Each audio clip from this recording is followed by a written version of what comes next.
you know, because it's a sleeper build. In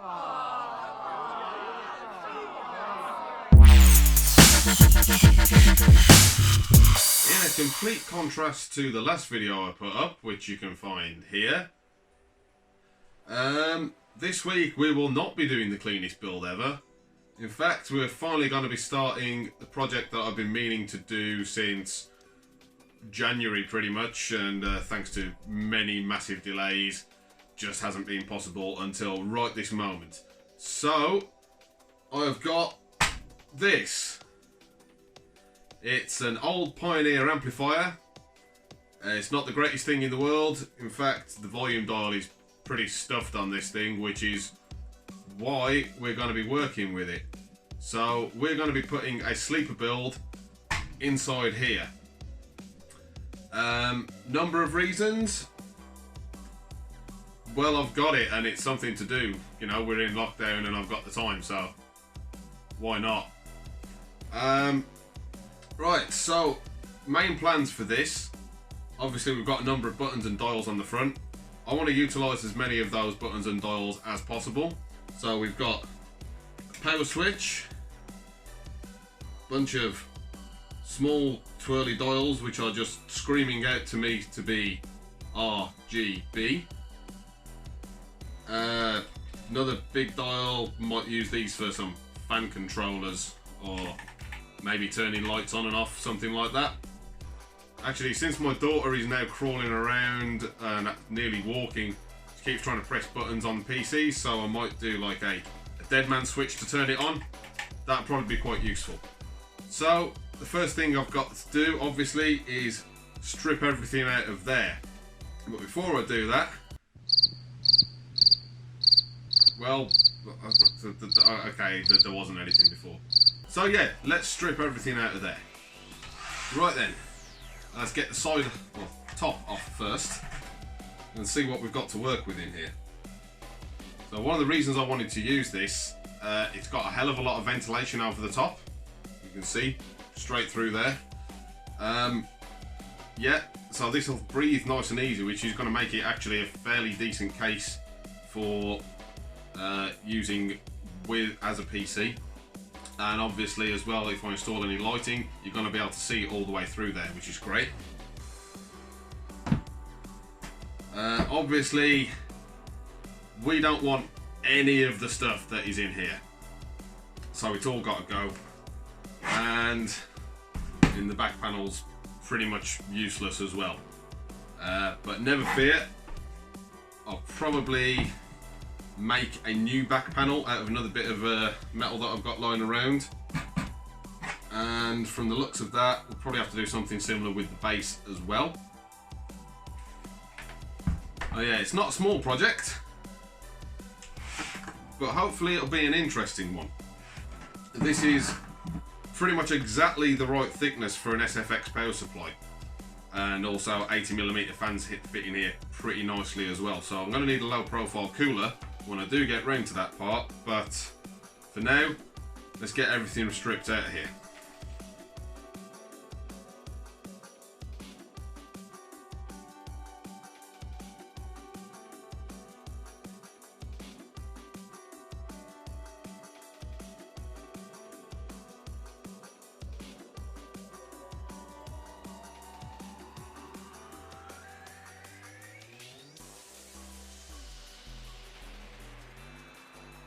Okay, so the goddamn time limit on the 4K filming kicked in and missed the last few bits of that. Not that that was all that interesting anyway, but we've now got it all stripped down.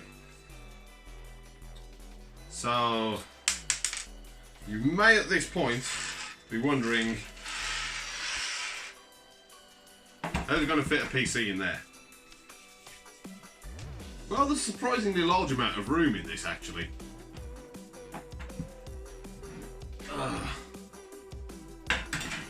So the idea will be everything will go under there, and it should have a good amount of aspiration from the top, being able to ventilate, and I can then use this as a kind of little HTPC thing. So looking at this front panel again, how we're going to get RGB to work on these dials?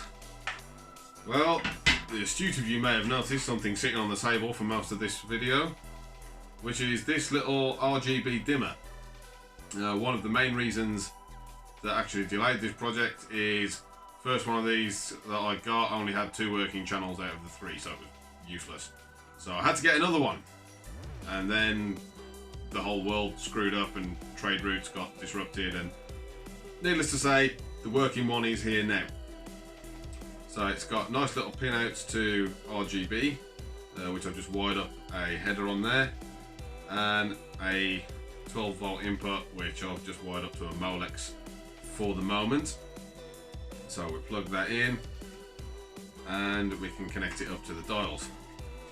If I just show you inside of here, I told you this was completely opposite to the last video.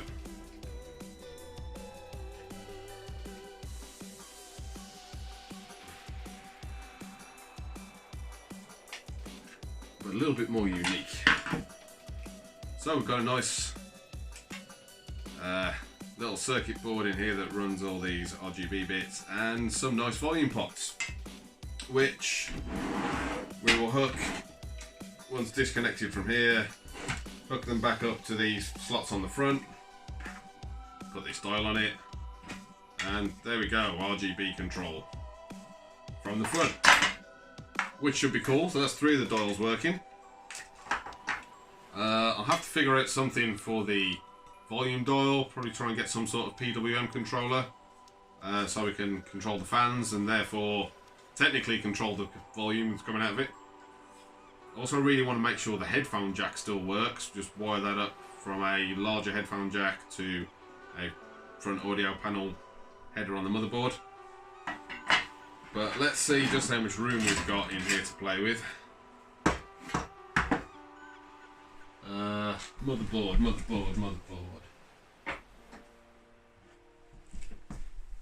Okay, so this is a standard micro ATX board, and as you can see, that's clearly not going to fit. But you can get smaller micro ATX boards, which only come just past this first screw hole. If you can see that, this line, so it kind of misses out this last row, and that would potentially fit in there then. Or obviously there's micro ITX, which I'm uncertain what to do for the hardware in here just yet, but I have got a board that will fit in an older rig that I'm using in the living room at the moment, so I might muck it up with that. I'm either going to go with a 3400G and keep it nice and simple, or something slightly more powerful and a 1650 low profile in here. In fact, if I go with an ITX board, I probably almost fit. What do you think? Maybe a full size GPU? It's possible. Might just be enough room. So we can probably get an ITX board in down here. GPU on its side up here. We'll see what we can do. Power supply, as I said, an SFX should fit in here somewhere, but I'm going to obviously have to do a fair bit more cutting and modifying to get that underway. Yeah.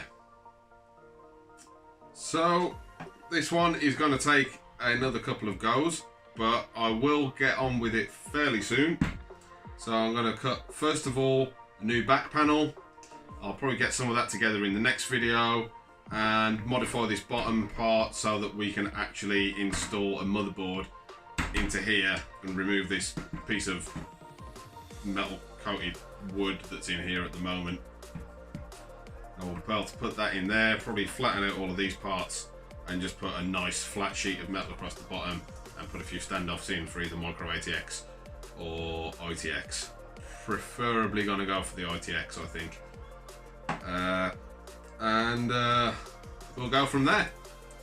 Right, so this was just a little introduction to the sleeper project that we're going to be starting.